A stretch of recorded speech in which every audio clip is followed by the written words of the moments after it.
Hi there, welcome to Outdoor Gear Chat. We're here for episode 93 and I'm joined as always by Cathy. Hi Cathy, how are you? Hi Wayne, I'm good, thank you very much. And I'm flexing my running muscles, actually thinking I probably need to put my trainers on and go out Same. again, because we are talking to a very special ultra runner today, Suunto sponsored athlete, first place winner in the UTS 100k last year. She's also placed at the Tour de Glaciers and second at the Hard Rock 100 and gone to the Barkley Marathons twice, which that's, Didn't finish, but I was there. I mean, just rocking up is really quite something. But we are absolutely delighted to welcome to the podcast Stephanie Case. Welcome, Stephanie. Oh, thank you so much for having me.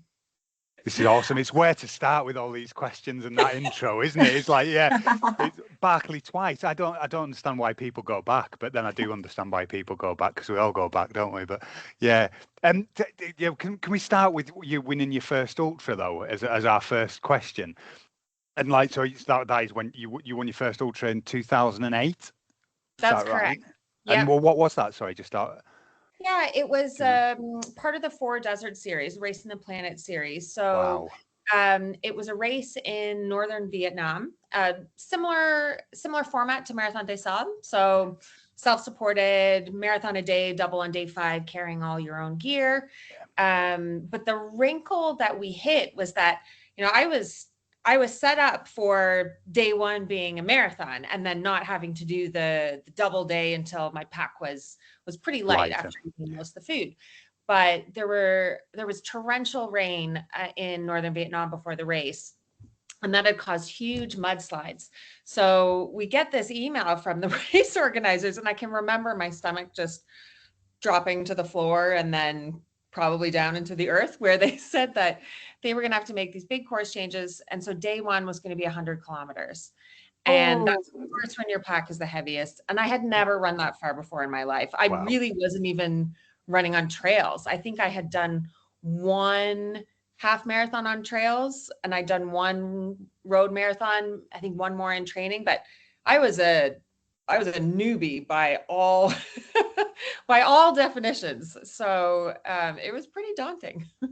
And did that, forgive this, but did it come as a surprise that you won it then? Were you, were Oh you, yeah. yeah. No, I like that. Yeah, I'm glad. I love that. Oh, yeah, of course. Of Yeah. course. No, It's like, where's the rest of the guys? I was not going into this thinking that I was going to be some kind of a champion. I mean, I was going in thinking I was the underdog, that, I didn't know what I was doing, that everyone else in the start line was going to be so much more experienced.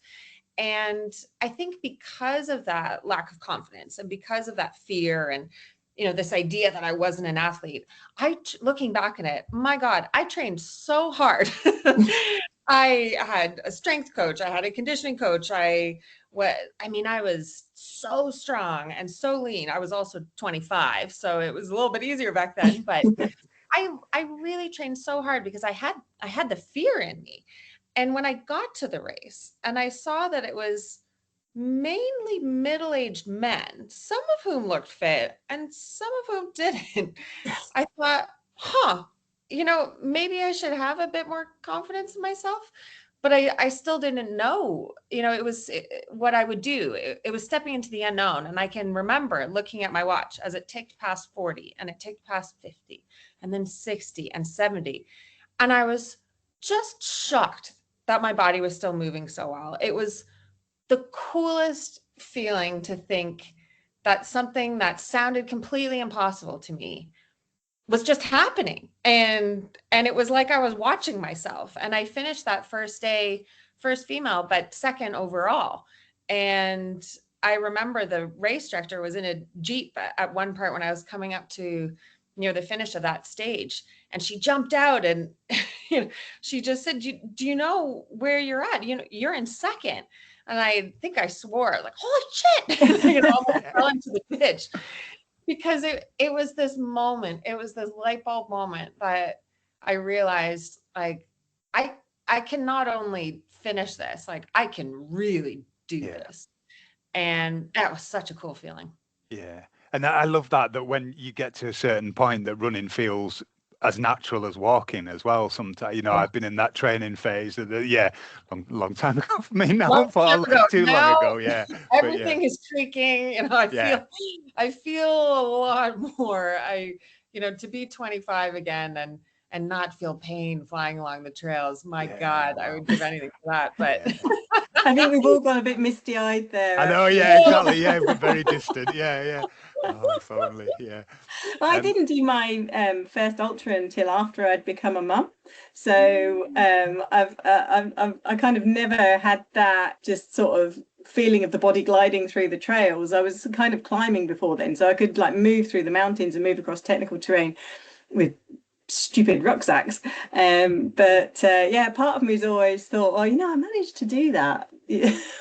Training around kids and school and everything else. I wonder what I could have achieved if I'd had a go beforehand.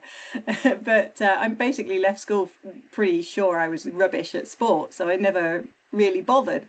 And there's always that little like kind of, oh, what if? Yeah, exactly. And I think that that's something particularly for women that often holds us back, because we assume that everyone else is either more talented or is trained harder or is just better than us.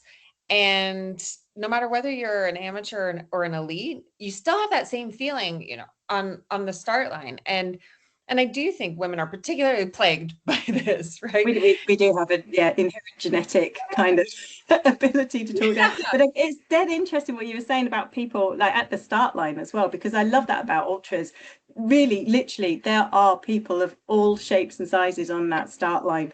I stood up at the start line of the Lakeland 50 with a friend of mine, and he used to be a professional rugby player, and it was his first ultra, and he looked around, he's like, this is incredible. I was expecting just a line of bone skin athletes, and that's not the case. There's an awful lot of people on that start line that are very powerful and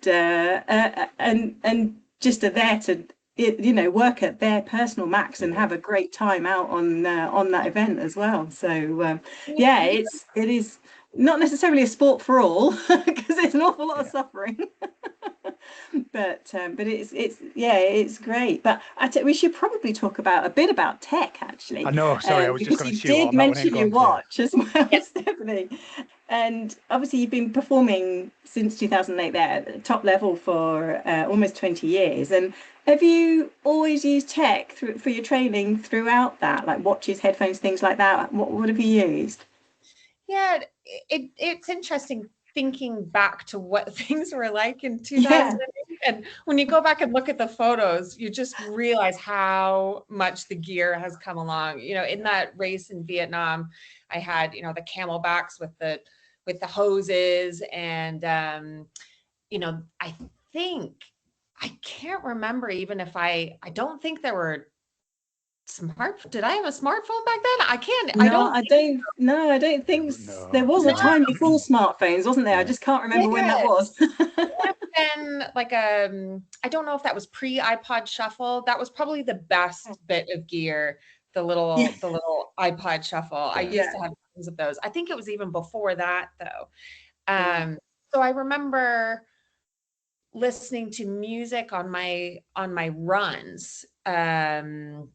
And in terms of watches, I did like to have watches that could track where I was going. But I remember in the early days when you had to wear foot pods. So you had this pod that you had to put on your shoe to be able to track your kilometers. Kathy's looking at me like she doesn't know what I'm talking about, but Wayne, you know what I'm talking about. Yeah, absolutely. Yeah. So it's like a pedometer, but on your shoe. A little, yeah. They were huge, and they actually had batteries in the foot pod. So I would get a bruise on the top of my foot, if I'm running 100K because of the weight of the foot pod on my shoe. So when you look at the gear now, I mean, it's come so far. And I think that that's been particularly helpful for women because the gear was so big back then. The tech was so big. The watches were huge. And I would get bruises on my wrist bones. I'd get bruises on my feet from the foot pods. And it just wasn't designed to be nimble. I mean, the other day I was cleaning out my gear boxes and I found my kind of vintage Suunto. I don't know what year it was from, but it was massive. It was like this computer. I mean, it probably still works, but Yeah. I really did.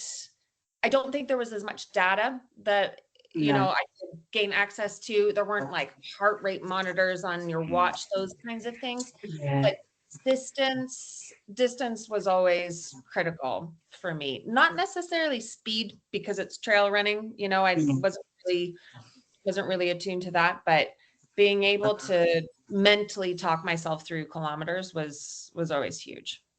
Just for the geeks listening, who'll be screaming, yeah, the iPod Shuffle was launched in 2005, so that was when the very first one came out. Sorry, I know there'll be somebody that will get in touch in some way, shape, or form now. It's always one of those, but yeah, I think I campaign to bring that back, because that was just the best. Loved mine. Yeah, absolutely. Yeah, mine stopped working and I can't part with it. Oh, yeah, no. We found one the other day and we tried to kind of plug it back in, and it just wouldn't work. I remember I had about 5 of them, because for a multi-day race you needed to be able to have batteries. Wow. Day, so no power banks back in the day. No. And they were about like 3 gig or something. Exactly.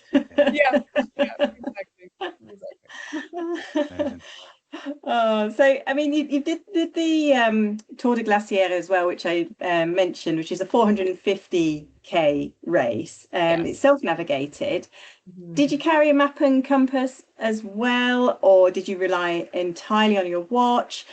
Did you use the stats as you went through the race, or do you just like go blind to stats and work with them at the end to sort of measure progress, fatigue, performance, altitude, things like that? How did you work with that?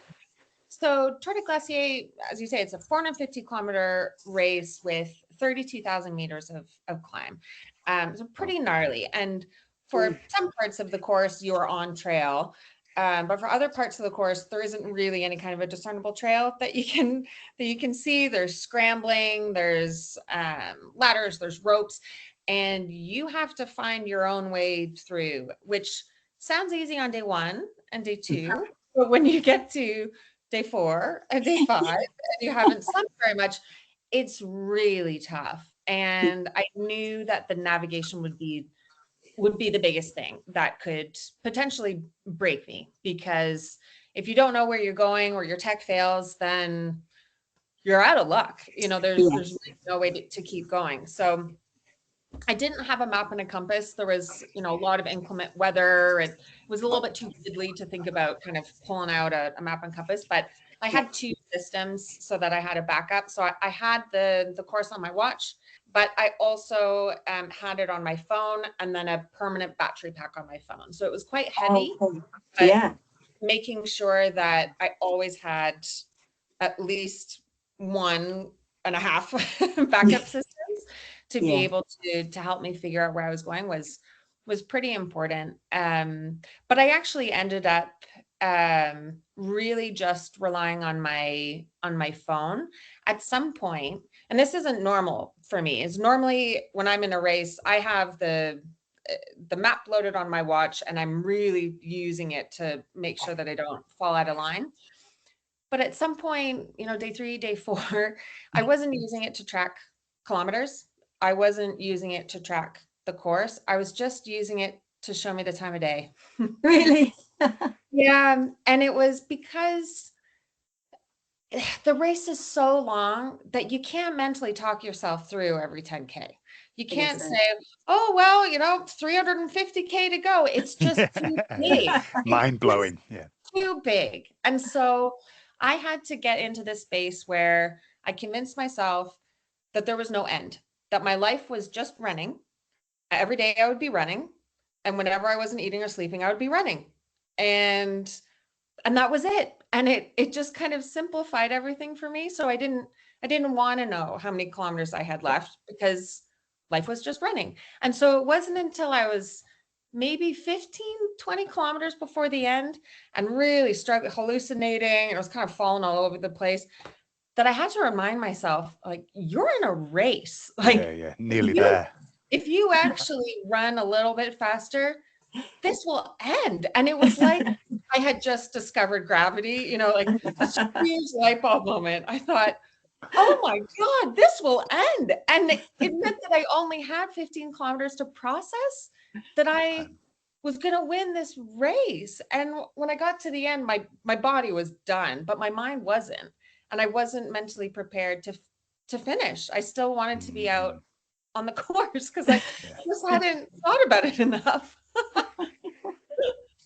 Oh, that's cool, isn't it? But it's like those long events, those multi-day events as well, that you get to the end and your purpose has gone a little bit, isn't it? It's, it is almost like the finishing is a bad thing in some respects sometimes, because you're not just running or walking or moving or anything. It's that. Exactly. No, Cathy, I think we've had that discussion before about the stuff you've done as well, isn't it? It's, you get to the end and it's, all right, I'm disappointed to have finished the experience. Regardless, whether it's a running race or an expedition, there's so much build up and so much preparation and so much kit work and just the whole mind process. You're completely absorbed in it, and then you cross the finish line or you come back from that trip, and it's like a bereavement from that event or that trip on that whole kind of focus. And there is, I suppose, I don't know what professional like expeditioners do, or even if you found yourself, Stephanie, that you have a wind down process afterwards now after a big race, or have you not found that necessary? For that one, it involved getting a little bit of sleep and having quite a few glasses of Campari spritzes on the finish line. So it was, whenever anyone asks me about my recovery process, that's pretty much it. But going back to the question you asked me, was I using data kind of in real time? Even if I'm, I've got my watch on and collecting all that data, I'm not using that instant feedback. I'm not using heart rate data or speed or anything like that in the moment. Where what I use it for is looking at the data afterwards in training, in racing, to see, okay, what was my body actually telling me in that moment? Because I find that it just kind of interrupts my flow a little bit. If I try to do too much math when I'm on the trail, I can relate to that. It takes me out. But that data is so critical afterwards. And now that I'm working with a nutritionist and I have a coach, it's useful for them too, to be able to see. I'm sure they're seeing all sorts of stuff that I'm not seeing. So for me, it's useful to have, but I'm looking at navigation, I'm looking at kilometers, unless it's a 450K event. I just want to know if it's morning or evening. And actually, just with the watch and with the nav, I think both we're all sporting a Suunto watch on this podcast today. Yeah, exactly. I love my Suunto. I say it every opportunity I can. I absolutely love it. Brilliant, yeah. But it does have that function when you've got you're following that route in your watch, and it will vibrate to tell you if you've gone off of route. Are you using that on your longer routes as well? Yeah, I do. And it actually came in handy. You mentioned the UTS, Ultra Trail Snowdonia, last year. I had this film crew following me for parts of it. And sometimes I would be following him, sometimes he'd be following me. And there were a couple of moments where I was like, oh, you're actually taking us off course here. Because my watch would vibrate. And sometimes you're just in the middle of a bog somewhere with a bunch of sheep, just rolling around. And you really don't know which way to go. So you need your watch to let you know. Actually, getting out of English villages, actually, I've come a cropper on the Pennine Way trying to get out of Bellingham. It took me ages. And then I realized I didn't have my watch on vibrate function, and I was like, oh, it's that road down there. Trying to stroll past a shop like I know exactly where I was going, not that I've gone in the other direction. Supposed to be there. But I guess that's the thing, isn't it? Especially doing long events, you don't want to be doing 2 steps more to the side, do you? You want to be going right on route. It's rather than via the ice cream shop, which is where I'd be every time, that's for sure. Although there is a caveat, and you do have to beware. We set out on I can't remember which day it was, must have been day 8, day 9 on the Cape Wrath Trail, and we followed our little line religiously, and it was only because one of the party had been in that area before, and she's like, hang on, I think we're en route, but we're going in the wrong direction. We've done 2 miles in the wrong direction. So Oh no.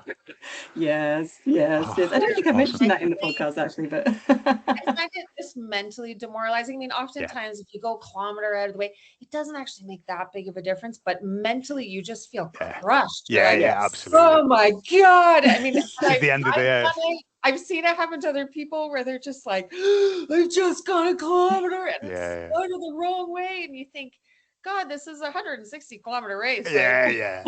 fine. It's tiny, yeah. It's not going to make that lick of a difference in the all end. in the head.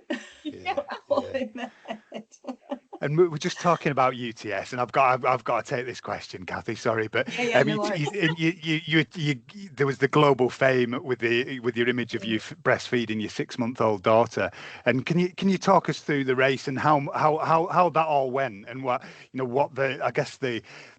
how that was for you as a female athlete with a very young daughter at the time, and how, because there's been a few other examples as well of really high profile female athletes doing the same at different events. Yeah, for me, I wasn't going into the race expecting to, be making any kind of a statement, or certainly not expecting to win. I just wanted to get back to racing. I'd been out of the racing for 3 years because of miscarriages, IVF failures, all of these things. And I was just so excited to be able to run again. And the whole idea of breastfeeding while I was racing, people have asked me about that. If a lot of thought went into it, and the answer is no. That's just how I was living life at the time. Yeah. I was training by doing loops. I would go out for an hour, come back, feed my daughter, go out again. When I got her into nursery, it was maybe a month before UTS. I wouldn't be able to just drop her off and go training. I would drop her off, and then I would get a call from the nursery saying, "Oh, Pepper's not taking the bottle. Can you come back and feed her?" So I was just used to incorporating breastfeeding into daily life and training. So it meant that when it came to the run, I just knew I would have to feed her. She wasn't taking a bottle at that point. And the race organizers were great, because I looked at the profile, and you could only get assistance at 20 and 80 kilometer marks. And so I asked if I could have special permission not to get assistance, but to give assistance at 50 kilometers. And so I had these 3 kind of points in the course where I knew I would get to see Pepper.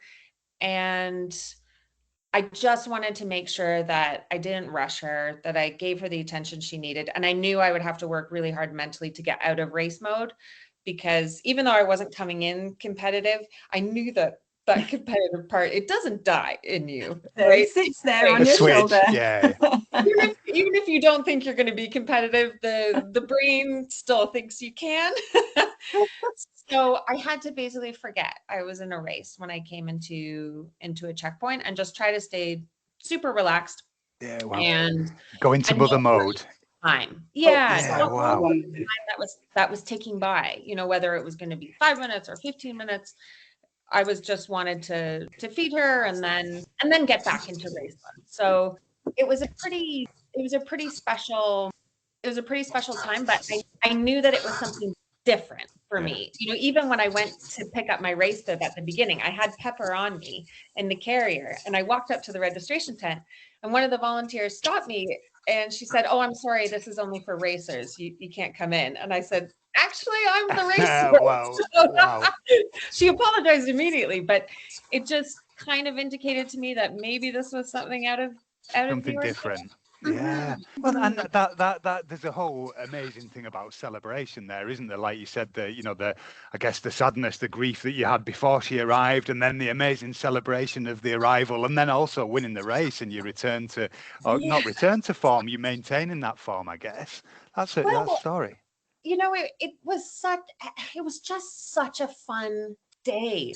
Like, it wasn't a perfect race, but it was as perfect as you can get. Everything just felt like it was going right. And, even though I was starting in the last wave, in the 3rd wave, because I'd lost my ranking, at first I thought, oh, this is going to be, a bit annoying because I'm going to be starting at the back. But actually, it was such a blessing, because it meant that I got to talk to virtually every woman who was in the race. You know, I got to start with the back of the pack, and then as I moved my way through, I got to have a little chat with every woman throughout the whole course, which you just never get that chance. It was so much fun. And I also got to run completely blind. I had no idea I was in first, and I had no idea I was so close. I mean, I was only a few minutes behind the woman who had actually finished in first before me, but I had that half an hour gap. So Wow. Yeah, so she had crossed the first and second had already crossed the finish line, and she broke the tape, and they thought that they had gotten first and second. But because I'd started half an hour later and it went by chip time, Wow. no one knew that I had won until I crossed the line, and they started doing the math. And then Oh no. they had to go back and reenact the finish because I had to run across the tape. Yeah, well, ouch. That's got to hurt as well. Yeah, And the first place woman was just she was so gracious about it. But yeah, it must have sucked. It must have sucked for her.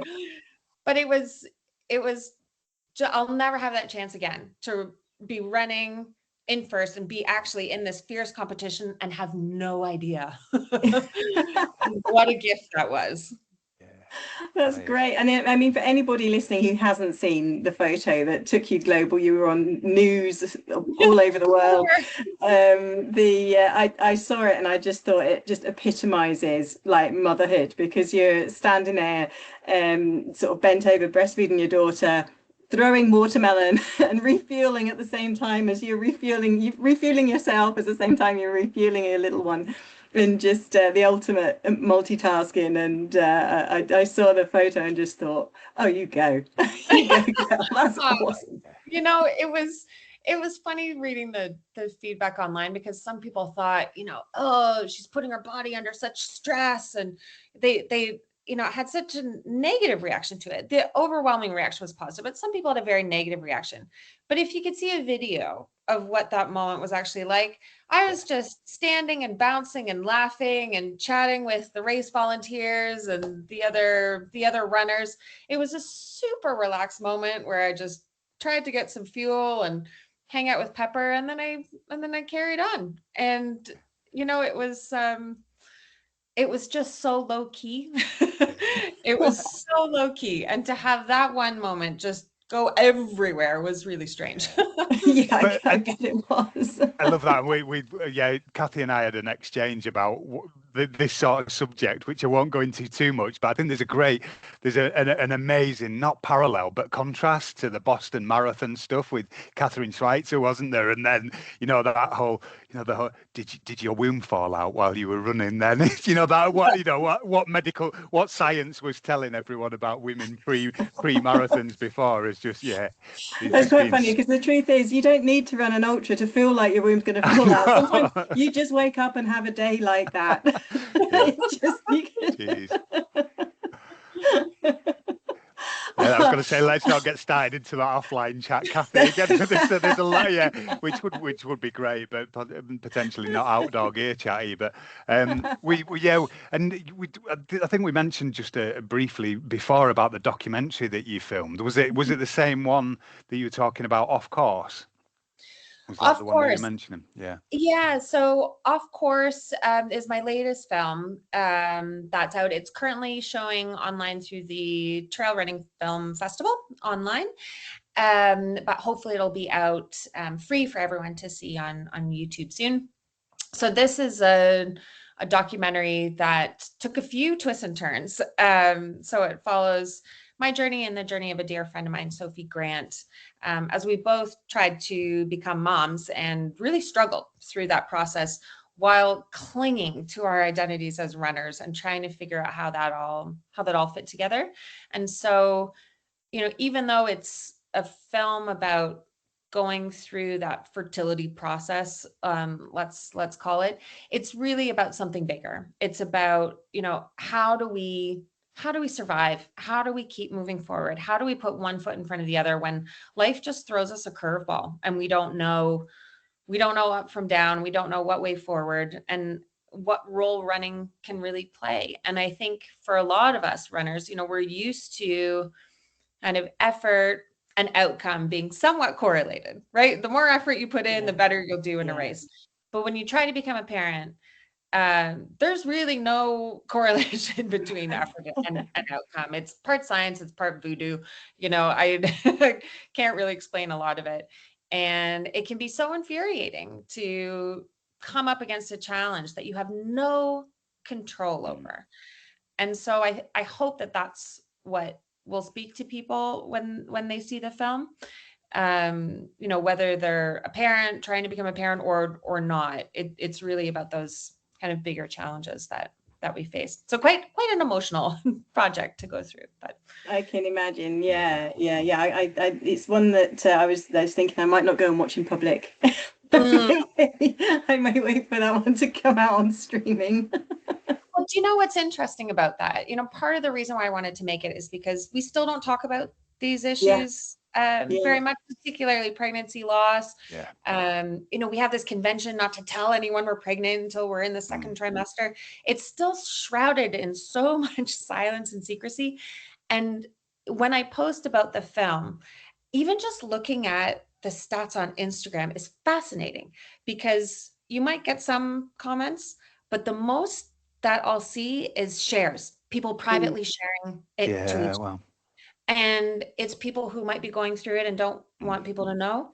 But the stats of how many people share this information privately is huge. Wow. And that was a pretty big sign to me that we still got a lot more work to do. Or that you're on the right path by sharing as well. That's, I often think that is, the more people that are sharing stuff like that, the more important it is. And I think, my day job is HR, and I'm really keen on promoting menopause, particularly because I've got so many friends, family, and colleagues who've gone through menopause and not had a massive amount of support. And it's still a really not something that shouldn't be talked about, but particularly blokes don't like. Talking lady stuff, if you figure the phrase. It's really difficult for a lot of males to get anywhere close. So it really is important that we tell these stories.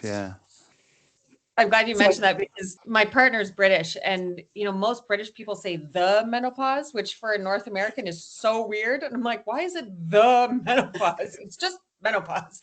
Like adding a the in front of it just gives it too much weight. Like capital T, You know, it's like a whole thing. So definitely.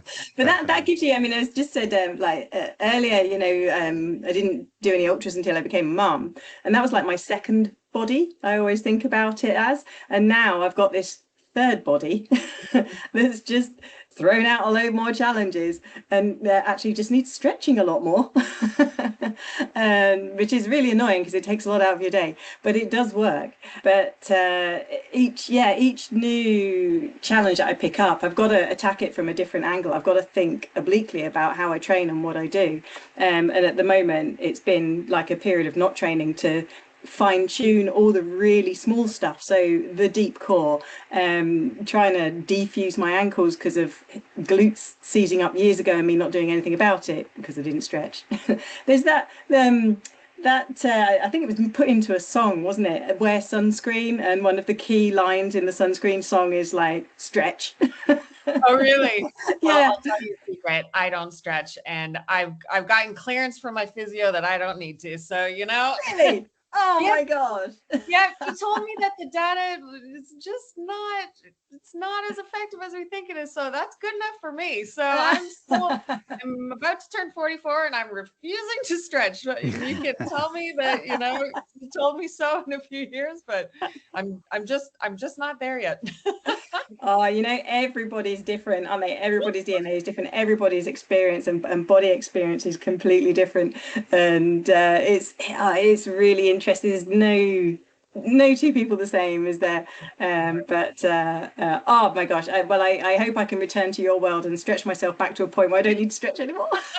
I am the most inflexible person you will ever meet, so I'm certainly not someone to follow. But you know, I think it's also talking about how everybody's different. I think the amount of changes that women's bodies go through over the span of a runner's career is just extraordinary. And so You know, I think we just have to celebrate what women are doing on the trails at any stage of life, because running, you have to attack it so differently, you know, if you're 20 versus 50.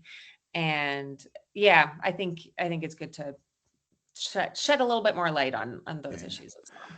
I guess importantly, I always say it's like being active is the best thing ever. Just keep yourself active no matter who you are. Just keep going, keep doing stuff, and Cathy, you definitely inspired me with the barriers you've faced over the last few years and wanting to do stuff and keeping on doing it. Is just your stubbornness, your determination, your resilience has just been something else to watch. It really has. It's something else, from headaches and fatigue and memory is remembering stuff. Definitely, but I just absolutely refuse to like roll over and accept and stop. That's it. Yeah, exactly. Keep on, please. Yeah, it is amazing. That's also it, is that, you know, sometimes particularly when we get older, some doctors or people, they think, oh well, you know, you're just feeling this way or that way because you're getting older, as if we're just supposed to accept that. And I fully accept getting older, but I don't accept feeling worse. You know, there are solutions to a lot of these things.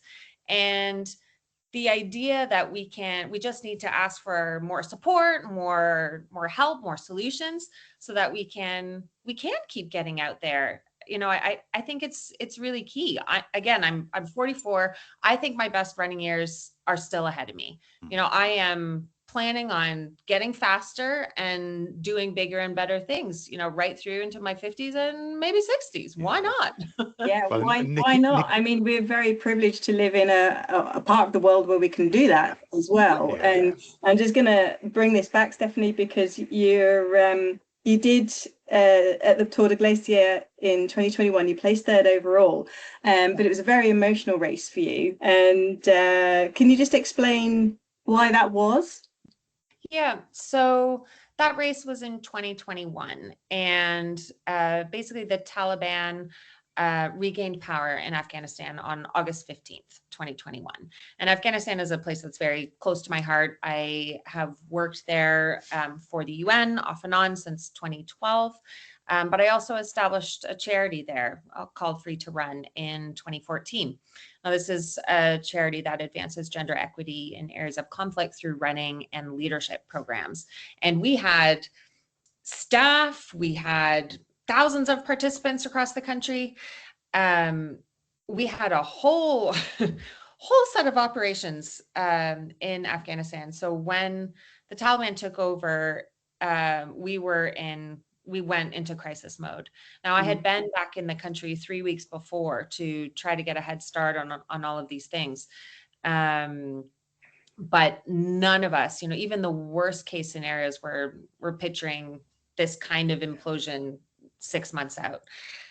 So no one was expecting that it would happen that quickly. But after August 15th, I spent the next 2 weeks really working day and night trying to evacuate my staff and their families to try to get them to safety, particularly because they worked for a foreign organization focused on women and girls empowerment and running outdoors.